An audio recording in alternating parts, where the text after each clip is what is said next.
The echo beneath. The wind howled through the Bitterroot Mountains, carrying flecks of snow that stung Clara's face as she stood at the edge of Cold Hollow, a ghost town forgotten by time. The skeletal remains of houses leaned into the gale, their windows black voids staring blankly at the four urban explorers gathered at the mouth of an abandoned mine. The entrance was boarded up, weathered signs screaming "Keep out." Unstable and faded red paint. A low, rhythmic thud pulsed from deep within, like a heartbeat buried in the earth. Clara, the group's fearless leader, adjusted her headlamp, her breath clouding in the freezing air. "This is it," she said, her voice steady despite the chill. "The Cold Hollow Mine. No one's been down here since the collapse in '63.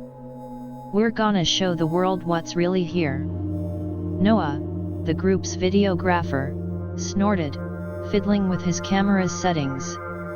His skepticism was his armor, but his hands trembled slightly as he framed the shot. "Yet, probably just rats and mold. You owe me a beer if this is a bust, Clara." Elise, the researcher, clutched a worn notebook filled with photocopied archives, her eyes wide behind her glasses. "You didn't read the files, Noah. In 1963, 12 miners vanished. They found their gear, pickaxes, helmets, even lunch pails, but no bodies.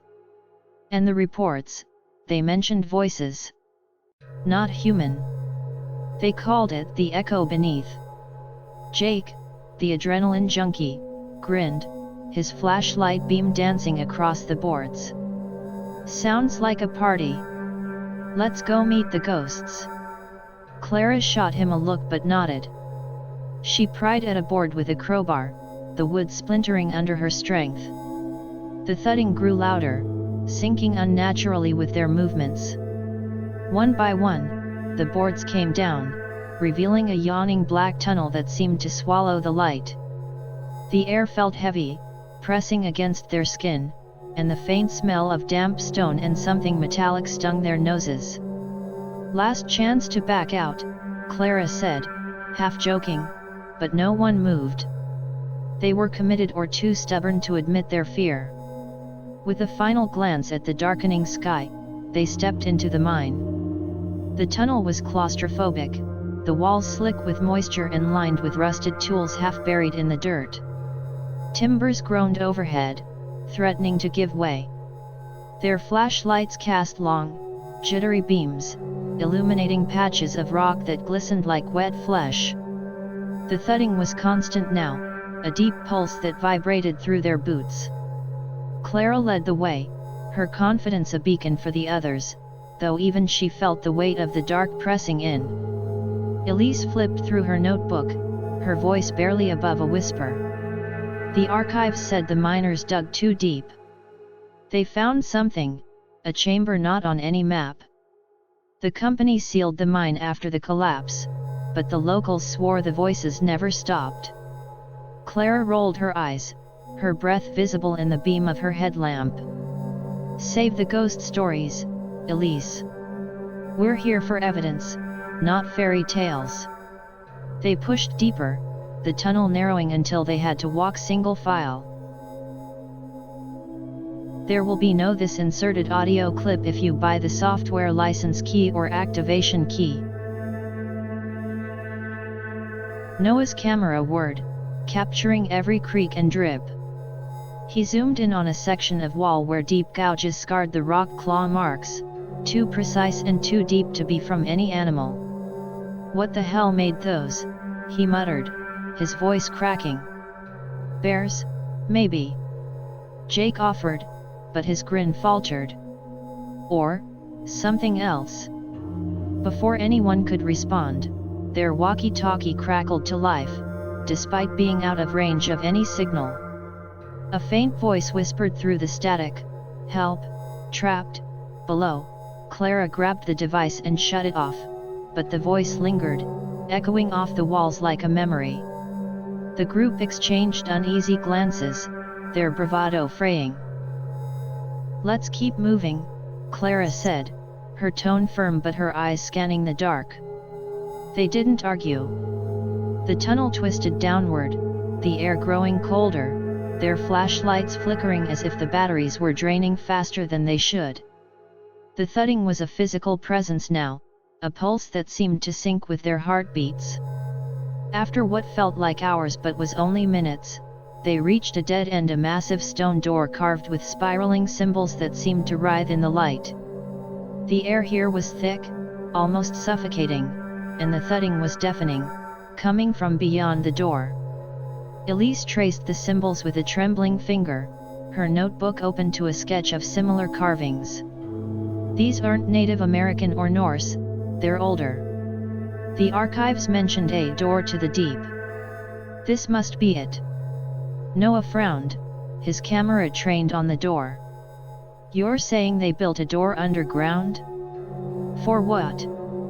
Clara's jaw tightened. Only one way to find out. She and Jake pushed against the door, their muscles straining. It groaned, then swung inward, revealing a vast chamber. The walls shimmered with a faint, bioluminescent glow, casting an eerie blue-green light that made their shadows dance. In the center of the chamber was a pool of black liquid, its surface rippling despite the still air. The thudding came from the pool, each pulse sending waves across its surface, like a heart pumping beneath the earth. Jake stepped closer, his voice hushed. It's breathing.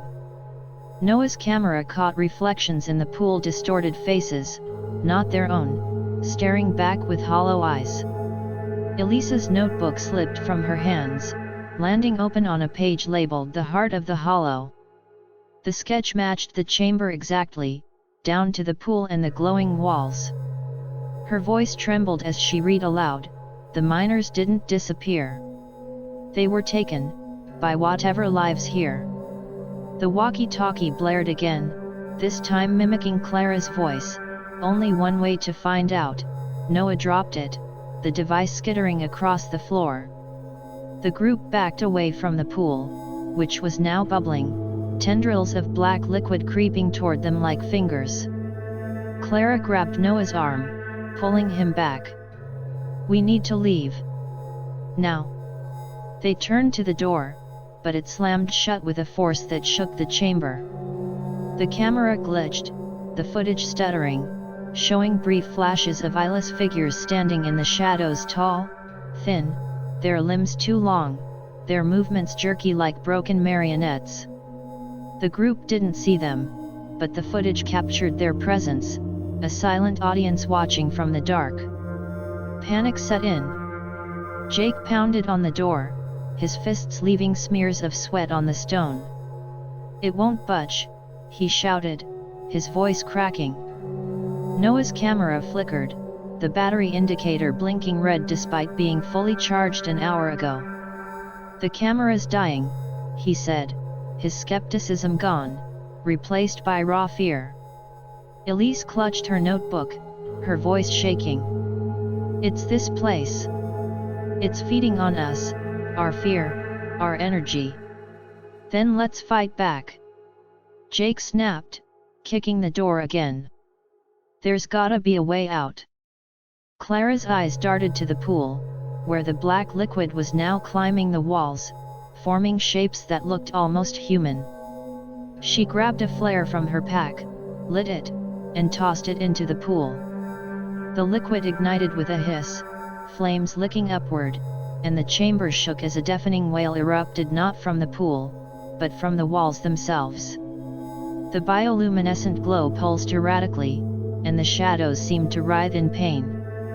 "It's alive," Clara whispered, her voice barely audible over the wail. "The whole chamber, it's alive." Elise flipped to a final archive note, her hands trembling so badly she could barely read. "The miners tried to seal the chamber, but it was too late. The echo wasn't a sound, it was a call. It wanted them to stay." The tendrils of liquid retreated from the flare's light, but the shadows grew bolder, taking form. Eyeless figures emerged, their jagged mouths opening and closing silently, their bodies moving in unnatural jerks. The group huddled together, their screams caught on Noah's faltering camera as it glitched wildly, the footage fracturing into static and distorted glimpses of the figures closing in. Clara's mind raced. She grabbed a rusted pickaxe from the chamber floor, its handle cold as ice, and swung it at the door. The stone cracked, a spider web of fractures spreading across its surface. "Help me," she shouted, and Jake joined her, their combined strength forcing the door open with a groan. The tunnel beyond was dark, but it was their only chance. They ran, the thudding chasing them, the shadows lunging at their heels. Noah's camera captured their frantic escape, the flashlight beams swinging wildly, illuminating glimpses of the figures in pursuit. Too many, too fast.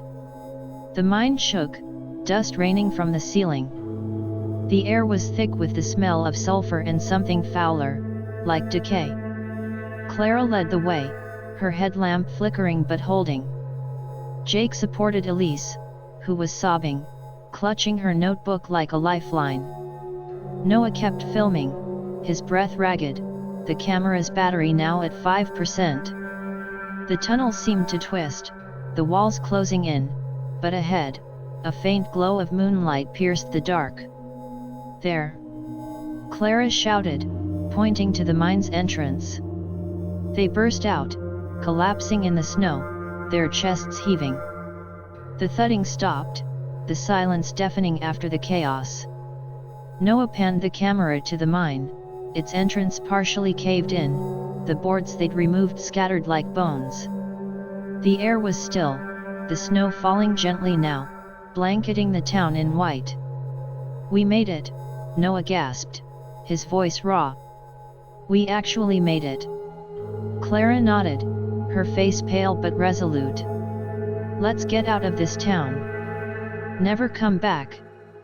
They trekked through Cold Hollow's empty streets, the houses watching them with their hollow windows. The van was where they'd left it, parked at the town's edge. They piled in, Clara at the wheel, and drove away, the town fading into the distance. Noah's camera captured the road ahead, the headlights cutting through the snow. Elise sat in the back, still clutching her notebook, her eyes haunted. There will be no this inserted audio clip if you buy the software license key or activation key. Jake stared out the window, silent for once. The footage ended with their relieved faces in the van, Clara's hands steady on the wheel, Noah's camera finally giving out as the battery died. They uploaded the video to their YouTube channel from a motel room the next day, the raw footage unedited, their fear palpable. The video went viral, comments flooding in with praise for the authentic horror, the shaky camera work, the eerie atmosphere. But one comment, buried deep among thousands, stood out: "Amazing footage. But, who's the fifth person in the back of the van?" Unseen in the chaos of their escape, a fleeting moment in the footage showed a reflection in the van's rear-view mirror.